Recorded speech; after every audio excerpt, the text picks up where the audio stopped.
Hello everyone, master जी में आपका बहुत बहुत स्वागत है। यह क्लास 7th का science chapter 2 nutrition in animals part 3 है। इससे पहले अगर आपने इस वीडियो का पार्ट 1 एंड 2 नहीं देखा है तो कृपया जाके उसे पहले देखें, तब जाके यह पूरा चैप्टर आपको अच्छे से समझ में आएगा। इससे पहले कि हम चैप्टर को शुरू करें, अभी तक आपने हमारे चैनल को सब्सक्राइब नहीं किया है तो प्लीज़ उसे सब्सक्राइब कर लें, लाइक करें और किसी तरह के डाउट होने पर आप हमें कमेंट करके भी पूछ सकते हैं और अपने दोस्तों के साथ इस वीडियो को शेयर करना बिल्कुल भी ना भूलें। तो चलिए देर न करते हुए लाइन बाय लाइन इस चैप्टर को कंप्लीट करते हैं। 2.3 डाइजेशन इन ग्रास ईटिंग एनिमल्स, यानी वैसे जानवर जो घास खाते हैं और डाइजेशन करते हों। Have you observed cows, buffaloes and other grass-eating animals chewing continuously even when they are not eating। यानी क्या कभी आपने गौर किया है वैसे जानवर यानी गाय, भैंस या दूसरे जानवर जो खाना न खाते हुए भी, यानी जब वो खाना नहीं खा रहे होते हैं उसके बाद भी वह अपने मुंह को कंटिन्यू चला रहे होते हैं। एक्चुअली यानी दरअसल वो करते क्या हैं, दे quickly swallow the grass and store it in a part of a stomach is called rumen. यानी जो घास होता है सिर्फ वह निगल जाते हैं और जहाँ पे निगलने के बाद ये घास स्टोर होता है स्टमक में, उस पार्ट को हम रूमेन के नाम से जानते हैं, जैसे कि आप फिगर 2.9 में यहाँ पे देख सकते हैं। ये जो आपको थैले टाइप का जो स्ट्रक्चर दिखाई दे रहा है इसी को हम रूमेन कह रहे हैं। चलिए आगे देखते हैं आगे क्या लिखा हुआ है। Here the food gets partially digested and is called curd। यानी यहाँ पे ये होता क्या है कि जो थोड़ा बहुत पचा होता है खाना उनका घास, उसे ही हम कर्ड कह रहे हैं। But later the curd returns to the mouth in small lumps and animals chew it। यानी जो थोड़ा बहुत खाना पचा होता है, कर्ड होता है, उसको ये जानवर दोबारा अपने मुंह में ढेले के रूप में लेकर आते हैं और उसे अच्छी तरह डाइजेस्ट या खाते हैं, चबाते रहते हैं। और इस तरह के प्रोसेस यानी दोबारा उस ढेले के रूप में घास को बाहर निकालना, मुंह में लेकर आना और कंटिन्यू चबाते रहना, इस प्रोसेस को हम रूमिनेशन के नाम से जानते हैं। और इस तरह के जानवर जो रूमिनेशन करते हैं, इस तरह के जानवर को हम रूमिनेंट्स कहते हैं, यानी ruminants animal. The grass is rich in cellulose और टाइप ऑफ कार्बोहाइड्रेट। यानी ग्रास में जो सेलुलोज होता है उसमें कार्बोहाइड्रेट होता है। In ruminants like cattle, deer, bacteria present in rumen helps in digestion of cellulose. यानी ये जो बैक्टीरिया होता है, यानी रूमिनेंट्स जानवर, रूमिनेंट्स एनिमल कहने का मतलब जो कैटल है या डियर है, इनके अंदर जो बैक्टीरिया खास तरह का होता है, रूमेन में होता है, उनको वह पचाने में काम करता है। लेकिन इस तरह का जो प्रोसेस है, फंक्शन है, हमारे इंसान के अंदर नहीं होता है, इसलिए हम घास वास नहीं पचा पाते हैं। अब यहाँ देखिए थोड़ा सा सेक्शन दिया हुआ है डायरिया के बारे में है, इसके बारे में हम जान लेते हैं। डायरिया को हम हिंदी में दस्त के नाम से भी जानते हैं। कभी कभी क्या होता है, sometimes you may have experience the need to pass water stool frequently.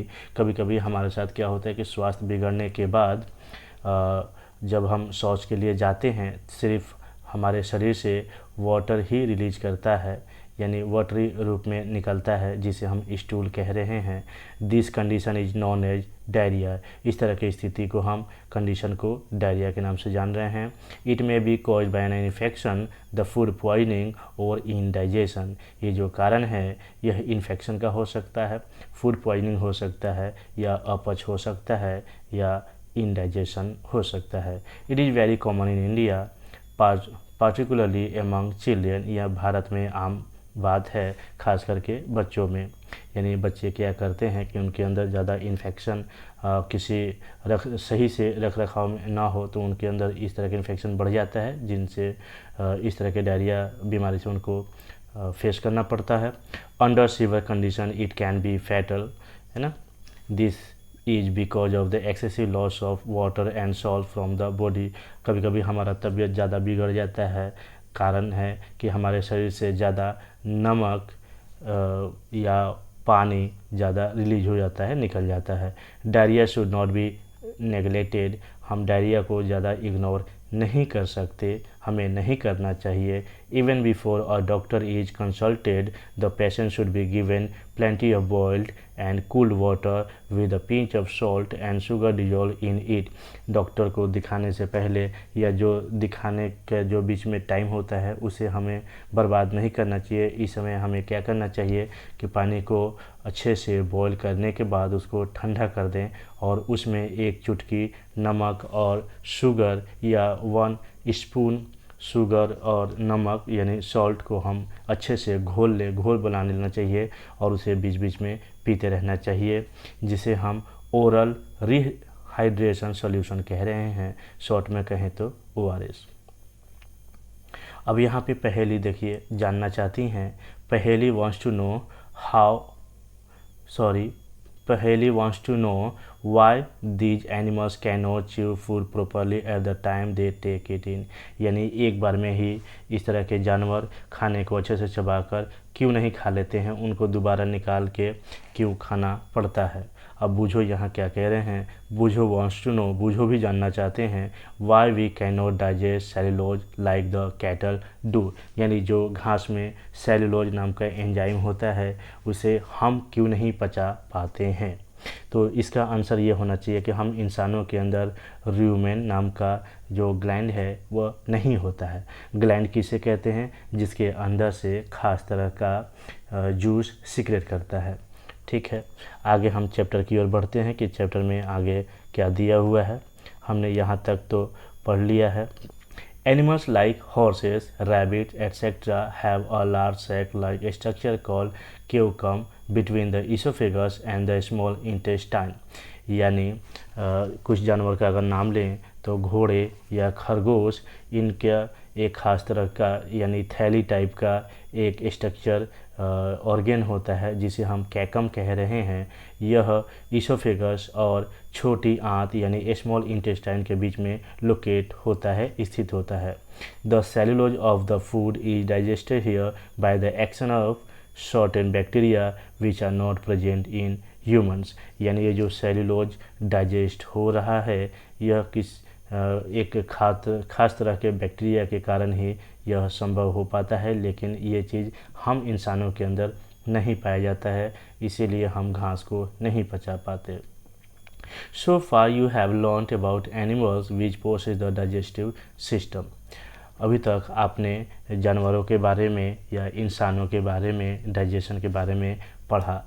But there are small organisms which do not have a mouth and digestive system।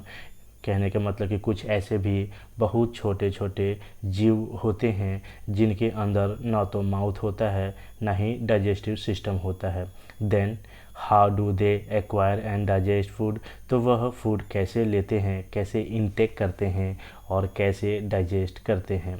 In the section below यानी नीचे के सेक्शन में you will learn another interesting way of food intake. यानी ये जो section है 2.4, इस section में आप पढ़ेंगे कि वह जीव जो हैं यानी स्मॉल जो माइक्रो ऑर्गेनिज्म हैं वह किस तरह से फूड को खाते हैं और इनटेक करते हैं और डाइजेस्ट करते हैं। Amoeba is a microscopic single celled organism found in pond water. कहने का मतलब कि अमीबा जो है माइक्रोस्कोपिक सिंगल सेल्ड ऑर्गेनिज्म है, यानी यह वैसे एकदम सूक्ष्म जीव है जो माइक्रोस्कोप की सहायता से ही हम देखते हैं, जो कि पॉन्ड वाटर में स्थित होता है, लोकेट होता है। ओके, जो कि यह सिंगल सेल से बना होता है। सिंगल सेल कहने का मतलब कि इनका पूरा जो स्ट्रक्चर होता है, जो पूरा बॉडी पार्ट्स होता है वह सिंगल सेल से ही मिलकर बना होता है।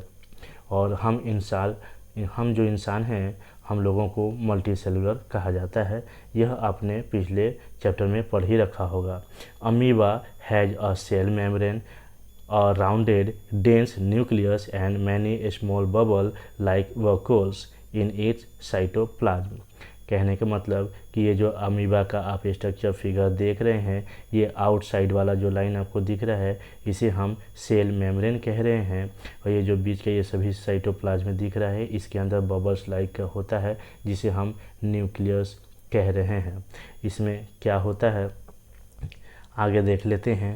Amoeba constantly changes its shape and position, यानी अमीबा जो है यह लगातार अपना शेप और साइज बदल सकते हैं, चेंज कर सकते हैं।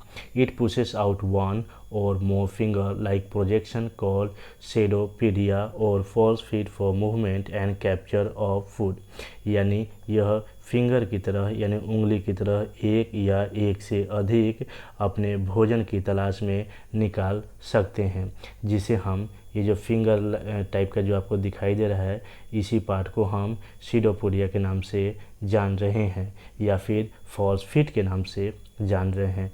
ये करते क्या हैं देख लेते हैं कि जब इनको ऐसा फील होता है, ये जब सेंस करते हैं कि हमारे अगल बगल और दूसरे माइक्रो ऑर्गेनिज्म यानी इनका भोजन आया होता है, तो एक जगह से ये अपने माउथ को खोलते हैं और जब ये उसको कैप्चर कर लेते हैं तो अपने मुंह को बंद कर लेते हैं, फिर अंदर लाकर ये डाइजेस्ट करते हैं। नीचे के सेक्शन में देख लेते हैं और क्या क्या दिया हुआ है। Amoeba feeds on some microscopic organism, कहने का मतलब कि अमीबा दूसरे और छोटे सूक्ष्म जीवों को खाते हैं। When it senses food, it pushes out pseudopodia around the food particle and engulf it। कहने का मतलब कि जब यह अमीबा अपने फूड को सेंस करते हैं तो अपने सीडोपीडिया को पुश करते हैं और उसको कैप्चर करके खा लेते हैं। The food becomes trapped in a food vocal figure 2.10। जहाँ पे ये ट्रैप करके रखते हैं उस जगह को फूड वॉकल कहते हैं। Digestive juices are secreted into the food vacuole, यानी ये जो डाइजेस्टिव जूसेस होता है वह फूड वॉकल से रिलीज होता है जो कि इनके फूड को डाइजेस्ट करता है। They act on the food and break it down into simpler substances.